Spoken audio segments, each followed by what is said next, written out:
انا دلوقتي يا دكتور جبت الماسك بتاع تقشير باحماض الفواكه وجربته واستنيت النتيجه اللي الناس بيقولوا عليها، ولكن ما حصلش النتيجه، بالعكس ظهر لي حبوب اكتر وبتزيد كل يوم.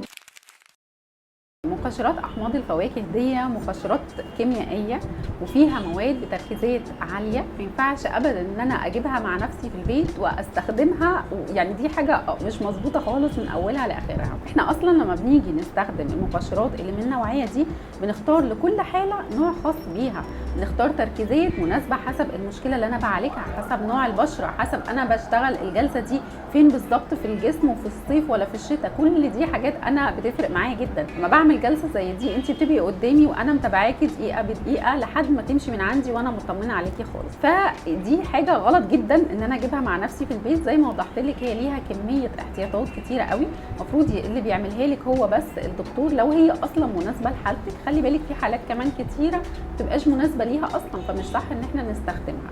فاللي حصل معاكي ان انت حصل لك التهابات وداخلين كمان في مرحله حروق نتيجه استخدام خاطئ لمواد مش المفروض اصلا نستخدمها مع نفسنا. هنعالج دلوقتي الالتهاب اللي موجود، وبعد كده كمان هيبقى لينا شغل على التصبغات اللي نتجت عن الالتهاب ده غير التصبغات الاساسيه. وكل ده كان ممكن ان احنا نحمي نفسنا او نقي نفسنا منه خالص، ان احنا ما نستعملش حاجه مش معموله اصلا للاستخدام المنزلي مع نفسنا.